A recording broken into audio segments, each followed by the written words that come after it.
Hoje a nossa aula vai ser a diferença do APH tático para APH civil. É importante a gente saber disso, muito importante, porque por muitas vezes a gente tem as dúvidas e as perguntas que são recorrentes, né? Por que os dois não são da mesma forma, já que a gente pode falar que a fisiopatologia da lesão é igual. A diferença é reconhecer aonde você está e não o que você vai fazer. O que você vai fazer vai ser a sequência do atendimento, mas aonde você está para que o seu atendimento seja seguro, essa a diferença. Então vamos continuar com a nossa aula aqui. Olha que legal. Primeiro a gente tem que saber o seguinte: se eu tenho fogo hostil, eu estou no ambiente tático, no ambiente hostil, no ambiente de combate, no ambiente inseguro. Se existe troca de tiro, se existe atirador ativo, ameaça ativa, tentativa de violência doméstica com arma de fogo, com arma branca, é um ambiente hostil. Você tem que estar preparado para estar no ambiente tático, para entradas diferenciadas, não é um ambiente controlado que você pode entrar e atender sua vítima sem qualquer problema. O perímetro tem que estar seguro. As condições ambientais podem ser extremas. E aí, quando a gente fala de condições ambientais, a gente pode falar de estados do Brasil, de lugares no mundo, de locais no Brasil que podem estar com temperaturas altíssimas ou baixíssimas, ou mudanças de ambiente, de temperatura, ou de frio e calor no mesmo dia, a depender dos horários que você passa, do tempo que você passa naquele local. A depender do dia que você começou a atender em um ambiente hostil e o tempo passou, lembra que a gente falou que o tempo de extração da vítima para o tratamento definitivo pode demorar bastante?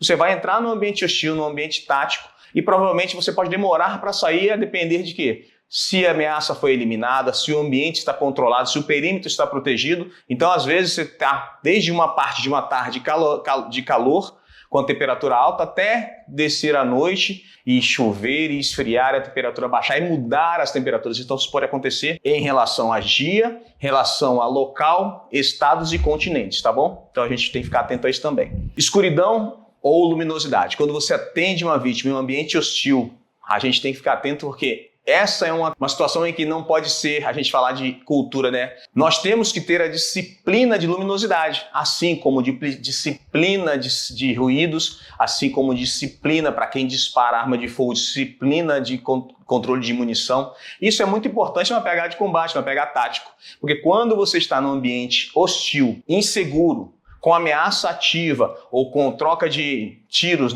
disparos de arma de fogo, você não pode fazer uma iluminação para que você possa atender aquela vítima. Então você vai ter que fazer isso em ambiente velado, em um ambiente com baixa luminosidade, a menor possível, de preferência com iluminação focal, para que você possa fazer aquele atendimento daquela vítima com tranquilidade e com segurança. Epidemiologia do ferimento, a gente já falou sobre isso, Depender de que ferimento houve, Uma lesão de trauma torácico, uma hemorragia externa grave, um trauma de cabeça, uma lesão de vias aéreas, entre outras, você tem que saber para saber a diferença e, obviamente, nessa epidemiologia você vai saber de que tipo foi o mecanismo do trauma. E aí você vai diferenciar o APH tático do APH de combate. Obviamente, se essa epidemiologia junto com o mecanismo de lesão, que seria, por exemplo, uma arma de fogo, se o atirador se encontra presente ou não, se ele foi eliminado ou não. Isso vai diferenciar se está no ambiente tático ou no ambiente civil e ambiente controlado. Equipamento médico limitado. Quando você tem um local de conflito armado, não dá para entrar, por exemplo, com prancha, colar cervical, tudo isso inclusive chama atenção. A gente ainda, com exceção dos policiais do Batalhão de Operações Especiais do Rio de Janeiro, que eu já vi inclusive, eles têm ambulância desconfigurada já de cor escura, as marcas de transporte já são de cor escura, as marcas rígidas já estão de cor escura, cinza ou preta, então eles fazem isso com excelência. Mas, em geral, os materiais completos de APH são cores que chamam a atenção. As mochilas são laranjas com azul, a prancha geralmente amarela, a prancha rígida, colar cervical de cores coloridas, entre outras coisas. Então o material vai ser limitado àquele material que é preciso utilizar naquele ambiente, para aquela lesão, e especificamente para ser tratado pontualmente e agressivamente. E ponto. Depois a extração pode ser feita a depender da vítima, se for necessário, por arrasto, por lona, e se não for possível, vai ter que esperar aquele ambiente ficar seguro para poder entrar com uma maca, uma prancha, uma maca scoop, entre outras formas de transporte da vítima para que ela seja retirada dali. Necessidade de manobra tática, essa vai ser a diferença entre a APH tática, obviamente, e a APH civil. Se você precisa de uma manobra tática é porque você está no ambiente tático. Então, saber como se deslocar no terreno, evitar luminosidades, evitar, a gente chama de cone da morte, né? Evitar o cone da morte, que são janelas e portas direcionadas a caminhos, né? Ou seja, evitar corredores abertos, tendo preocupação em estar sempre protegido por uma coberta ou um abrigo, se possível for. Diminuir, a gente chama de diminuir a silhueta, ou seja, andar, caminhar semi-abaixado, também com a disciplina de ruído, evitando pisar pesado no solo para fazer barulhos ou pisar em locais, garrafas, galhos, folhas secas, essas coisas que chamam a atenção de que quando você se desloca num ambiente seguro, que não tem essa preocupação e você inclusive sai se deslocando, conversando, né? Então essa manobra tática ela influencia em muita coisa, em conhecimento até de encaixe em time tático, tá? Que é o mais importante. Mas isso aí que a gente está trazendo para vocês de uma forma genérica. Quando você faz um treinamento desse com equipes especializadas. Então essas equipes especializadas vão treinar você para estar inserido nelas, inclusive a sua posição dentro desse time tático, para que você seja uma pessoa que vá fazer a diferença, obviamente, por estar ali como tarefas especiais, que seria o operador de APH, com conhecimento em APH tático. Os longos atrasos para atendimento hospitalar, esses atrasos a gente falou, né, do tempo de atendimento no centro ou no hospital de tratamento definitivo, porque exatamente seria para resgatar essa vítima e retirar desse ambiente. Então os atrasos podem ser por conta do conflito ainda estar em andamento, a ameaça não ter sido eliminada ou não ter sido inutilizada, o perímetro não estar seguro e a vítima não ter possibilidade de transporte enquanto está naquele momento de situação limítrofe. Essa é uma dificuldade do APH tático e a diferença para o APH civil, que em ambientes controlados vai retirar a vítima tranquilamente. Diferente formação de equipe. A diferente formação de equipe por quê? Por vezes, a equipe é formada por pessoas que se conhecem e por vezes são formadas por pessoas específicas. E aí, quando a gente fala até do atendimento pré-hospitalar tático, eu posso ter um especialista em patrulha, um especialista em abordagem, um especialista em retirada, retomada e resgate, né? E pode ter especialista em APH, todos no mesmo time que nunca trabalharam juntos. Então a formação ali, ela vai ser feita para atender aquele chamado, aquela necessidade. E isso pode ser configurado em algum momento. Em muitos países do mundo existem listas, né? Elas são listas unificadas, que tem as capacitações das pessoas mais qualificadas em tipos de atendimento cibernético, APH, químico, no país ou no continente, para que ele seja chamado para atender uma necessidade limítrofe. Então, infelizmente, no Brasil eu ainda não conheço essa lista unificada, mas pode ser que exista. Eu não vou ser irresponsável dizendo que não tem, mas estado de excelência da capacitação do nosso país em ter listas unificadas de pessoas especializadas naquele tipo de situação, que ela pode ser chamada para ajudar a resolver um problema específico, independente dela fazer parte daquela força ou não. É muito interessante saber que essas equipes podem ser mescladas, inclusive de forças, podem ter militares e forças armadas, seja da Marinha, do Exército, da Aeronáutica, pode ter policiais militares. Eu posso fazer uma analogia rápida, né? Quando houve as necessidade de invasão das comunidades nos idos de 94 no Rio de Janeiro, que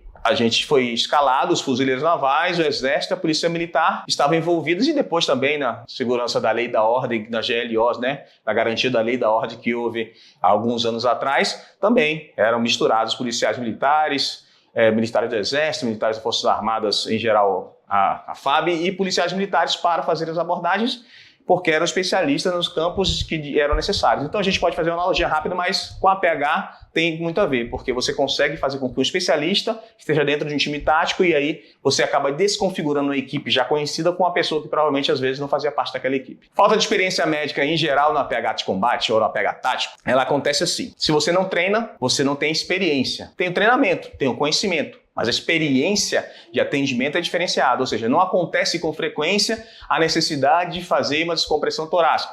Não acontece com frequência a necessidade de fazer uma introdução de uma cânula-nasofaríngea numa vítima com lesão de via aérea, por exemplo. Não acontece com frequência, de repente, a necessidade de aplicação de um selo, de um curativo de tórax valvulado para um pneumotórax aberto. Não acontece com frequência a necessidade de aplicação de um torniquete de extremidades ou de um torniquete juncional para lesão de hemorragias externas graves. Então, por falta de experiência, pode ser que seja mais complicada a equipe que está ambientada, qualificada, treinada para eventos táticos e conflitos atender do que uma equipe especializada só para atendimento atender. Ou seja, mesclar isso funciona bem, mas o treinamento tem que ser constante para que quando houver a necessidade, essa prática que não é exercida em situações reais frequentemente, seja substituída pelo menos a experiência de treinamentos fiéis ou treinamentos mais periódicos, né?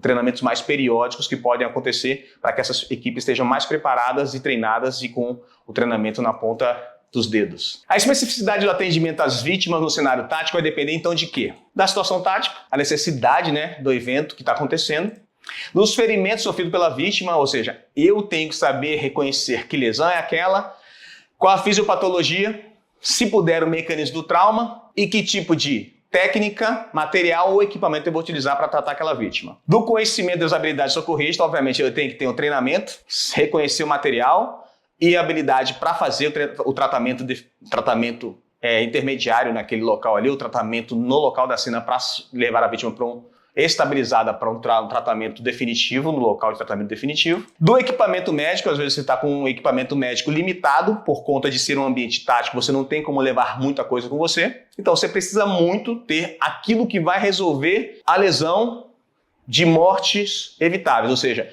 uma lesão potencialmente grave, mas que é uma morte evitável se você tiver o equipamento correto consigo no seu kit que está inserido naquele time tático ali que você pode estar adentrando, ou na situação de um time tático entrar em um local que precise resgatar alguém ferido, traga para a zona morna em que você se encontra, que você não tem equipamento médico completo ali, mas tem um material específico para você atender a vítima e depois na zona fria fazer o atendimento completo com a avaliação completa dessa vítima. No campo de batalha, o cuidado com a vítima é apenas parte da missão. Então, quando você imagina que você está atendendo a vítima, que você está completando a estabilização dela, fazendo um tratamento de uma lesão específica para salvar a vida daquela vítima, aquilo ali só faz parte de uma parte da missão. Ou seja, você só está completando a sua parte ali, mas a missão continua. Até porque quando é ambiente tático, tem que lembrar que existe a possibilidade de reverter ou de uma zona morna se transformar numa zona quente, dessa ameaça estar ainda ativa, e que essa vítima ainda tem que ser resgatada do local onde está para chegar na zona fria para ser transportada para um ambiente de transporte para o tratamento definitivo no hospital indicado. Então, é uma parte da missão. Ainda existe todo um contexto em volta que precisa ser contemplado. Eu espero que vocês tenham gostado dessa aula. A diferença entre a APH tático e a APH civil é muito interessante. E aguardo vocês na próxima aula. Enorme abraço, galera. Turma, espero que vocês tenham gostado desse vídeo. Essa é uma aula cortesia da Universidade do APH. Para mais aulas como essa, basta acessar o link na descrição ou clicar no Saiba Mais logo aqui ao lado. E não se esqueça de se inscrever no nosso canal, ativar o sininho e deixar o seu like. Até a próxima!